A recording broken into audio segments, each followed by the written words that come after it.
Thank you for watching Mufti Ashik Phulati. Quran करीम की बाज़ आयत वो हैं जिनकी तिलावत के बाद अल्लाह के नबी सल्लल्लाहु अलैहि वसल्लम सजदा तिलावत किया करते थे, और फिर आप सल्लल्लाहु अलैहि वसल्लम के बाद सहाबा इकराम का भी मामूल रहा। सहाबा इकराम रिज़वानुल्लाहि अलैहिम अजमईन उन आयत की तिलावत पर सजदा तिलावत किया करते थे। हज़रत अबू हुरैरा रज़ियल्लाहु अन्हु से रिवायत मरवी वो फरमाते हैं कि अल्लाह के नबी सल्लल्लाहु अलैहि वसल्लम ने फरमाया कि जब इब्ने आदम आयत सजदा की तिलावत करता है और फिर उसके बाद वो सजदा कर लेता है तो शैतान अपने ऊपर मलामत करता है, और शैतान ये कहता है कि इब्ने आदम ने आयत सजदा तिलावत की और सजदा कर लिया, मेरे लिए हलाकत और बर्बादी कि मैंने सजदा नहीं किया, मेरा ठिकाना और मेरे लिए जहन्नम है। तो इस रिवायत से बात मालूम हुई कि आयत सजदा जब इंसान तिलावत करे कुरान करीम के अंदर तो फिर उसको चाहिए कि वो सजदा करे। इसीलिए अहनाफ के यहाँ आयत सजदा तिलावत करने के बाद ये सजदा करना वाजिब है, जबकि शवाफ़े हनाबिला और मालिकिया के नज़दीक आयत सजदा तिलावत करने के बाद सजदा तिलावत करना सुन्नत है। अलबत्ता इस पर बड़ा ध्यान दिया जाता है, बड़ा एहतमाम किया जाता है उनके यहाँ भी कि आयत सजदा तिलावत करें तो उसके बाद सजदा किया जाए। बहरहाल फ़िक़ही एतबार से अहनाफ के यहाँ सजदा तिलावत करना वाजिब है। वाजिब का मतलब ये हुआ कि अगर आयत सजदा हमने तिलावत की और हमने सजदा नहीं किया है तो फिर हम गुनाहगार होंगे। अलबत्ता आयत सजदा तिलावत करने के बाद सजदा कब किया जाए इसको समझ लेना चाहिए। अगर नमाज के अंदर आयत सजदा तिलावत की है तो फिर फ़ौरन सजदा तिलावत करना वाजिब है, यानी वो आयत मुकम्मल करके फ़ौरन सजदा तिलावत करें। आपने देखा होगा नमाज के अंदर जमात में हुफ़ाज़ किराम आयत सजदा तिलावत करते हैं तो फ़ौरन सजदा कर लिया करते हैं, इसलिए कि फ़ौरन फिर वाजिब हो जाता है, फ़ौरन सजदा तिलावत कर लेना चाहिए। और अगर फ़ौरन नहीं किया है और 3-4 आयतें गुजर गए आगे तो फिर अब सजदा तिलावत ना करें, बल्कि जब रुकू करें 2-3 आयतों के बाद, तो 2-3 आयतों के बाद अगर रुकू करें तब भी रुकू के अंदर सजदे की नियत कर लेगा तो वो काफ़ी हो जाएगा। अलबत्ता बाद में तौबा व इस्तिग़फ़ार करे, इसलिए कि आयत सजदा तिलावत करने के बाद उसको फ़ौरन कर लेना चाहिए था। अलबत्ता अगर कुरान करीम की तिलावत हम बाहर कर रहे हैं नमाज से तो फिर इस बात का इख्तियार है कि फ़ौरन आयत सजदा पढ़ने के बाद सजदा कर लें, सजदा तिलावत कर लें, या उसको मुअख्खर भी कर सकते हैं। पूरी ज़िंदगी में कभी भी आयत सजदा तिलावत करने के बाद सजदा किया जा सकता है, इसकी गुंजाइश है।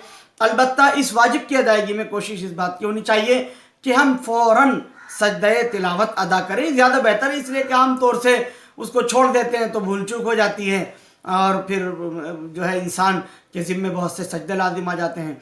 बाज़ लोग ये समझते हैं कि कुरान करीम जब मुकम्मल कर लेंगे उस वक्त 14 सजदे मुकम्मल एक साथ कर लेंगे।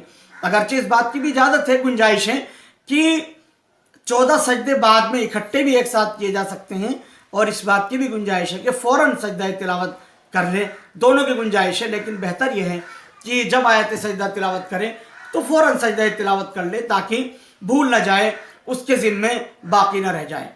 सजदा तिलावत करने के लिए वही तमाम चीज़ें इंसान के ऊपर ज़रूरी हैं जो नमाज के लिए ज़रूरी हैं, यानी क़िबला रुख होना, पाक साफ़ होना, बावज़ू होना, और जिस जगह सजदा तिलावत कर रहे हैं उस जगह का पाक होना, और जिस्म का सतर छुपा हुआ होना। ये सारी की सारी चीज़ें सजदा तिलावत अदा करने के लिए भी लाजमी और ज़रूरी हैं। इसी तरह से सजदा तिलावत लाजिम किस पर होता है? हर मर्द और औरत पर, जो इंसान आकिल बालिग है, मुसलमान है, उस पर लाजिम होता है। ये दीवाने के ऊपर जो है वो सजदा तिलावत नहीं है। इसी तरह से हाइज़ा औरत पर सजदा तिलावत नहीं है, नापाकी की हालत में अगर खातून है और तो उसके ऊपर भी सजदा तिलावत नहीं है। सजदा तिलावत जो है वो लाजिम हो जाता है हमने आयत सजदा सुनी हो तब भी, या आयत सजदा हमने खुद पढ़ी हो तब भी हमारे ऊपर सजदा तिलावत लाजिम हो गया, वाजिब हो गया। तो ये ख्याल रखें। सजदा तिलावत किस तरह से करेंगे ये भी बात ज़हन नशीर रखने की है, और इसको बहुत सारे लोग पूछते हैं कि भाई सजदा तिलावत कैसे किया जाए। तो सजदा एक आम सा अमल है, उसी तरह से किया जाएगा। अलबत्ता बेहतर शक्ल ये है कि खड़ा होकर अल्लाहु अकबर ज़ोर से कहा जाए और डायरेक्ट सजदे में चले जाएं। फिर सजदे में जो सजदे की तस्बीह पढ़ी जाती है सुब्हान रब्बियल आला 3 मरतबा 5 मरतबा उस तस्बीह को पढ़ें, फिर अल्लाहु अकबर कहकर खड़े हो जाएं। अल्लाह अकबर कह करके खड़े हो जाएं। इसमें ना कानों तक या सीने तक हाथ उठाने की ज़रूरत है, न नीयत बांधने की ज़रूरत है, और न ही सजदा करने के बाद अस्सलामु अलैकुम वरहमतुल्लाह, अस्सलामु अलैकुम वरहमतुल्लाह जो सलाम फेरा जाता है, उस सलाम को फेरने की भी हाजत व ज़रूरत नहीं है। बस इस तरह से अपने इस सजदे को हम अदा कर लेंगे। ये सजदा तिलावत करने की तरकीब है और सजदा तिलावत करने का तरीक़ा है। जैसा कि मैंने अर्ज़ किया कि सुनने से या आयत सजदा तिलावत करने से सजदा तिलावत वाजिब होता है, तो खुद सुने तब सजदा तिलावत होगा। किसी परिंदे को कहते हुए अगर सुन रहा है तब भी नहीं होगा, या रिकॉर्डिंग रेडियो के अंदर, टेलीविज़न के अंदर कोई तिलावत आ रही थी, उसको सुना, तो उसको सुनने से भी सजदा तिलावत नहीं होगा, बल्कि खुद सुने तो सजदा तिलावत नाफिज होता है। जो लोग नमाज जमात के साथ अदा करते हैं मसाजिद के अंदर, अगर वो इमाम के साथ शरीक हैं तब भी उसके ज़िम्मे लाजिम है कि वो सजदा तिलावत इमाम के साथ करे, उसने सुना हो या ना सुना हो। और अगर वो शरीक नहीं था बल्कि बाहर था, तब भी उसके ऊपर वाजिब है कि वो सजदा तिलावत अदा करे। अगर अलबत्ता अपनी नमाज अलग पढ़ रहा था और इमाम साहब अपनी नमाज अलग पढ़ा रहे थे, उन्होंने आयत सजदा तिलावत की, तो चूँकि ये खुद अपनी नमाज पढ़ रहा था तो इसके ऊपर सजदा तिलावत नहीं है। ये चंद बातें हैं सजदा तिलावत के ताल्लुक़ से। बहरहाल उसमें ताख़ीर नहीं करनी चाहिए। जैसे ही कुरान करीम की आयत सजदा हम तिलावत करें तो फ़ौरन सजदा कर लें, और अगर चाहें तो 14 सजदे इकट्ठे करके भी हम कर सकते हैं। कुरान करीम के अंदर मुकम्मल 15 सजदे हैं, उनमें हर एक आयत के ऊपर निशान ज़द किया हुआ होता है, निशान लगा हुआ होता है। हम देखते हैं कुरान करीम के अंदर के एक सूरतुल हज की एक आयत के ऊपर उस पर इंदल इमाम शाफ़िई लिखा हुआ है कि वो सजदा इमाम शाफ़िई रहमतुल्लाह अलैह के नज़दीक है। तो अहनाफ 14 मकामात पर आयत सजदा तिलावत करने के बाद सजदा करते हैं, सजदा तिलावत करते हैं। अलबत्ता बेहतर मालूम होता है कि पूरे 15 मकामात पर सजदा तिलावत कर लिया जाए, ये ज़्यादा बेहतर है, इसलिए कि सजदा तिलावत जो है वो वाजिब है।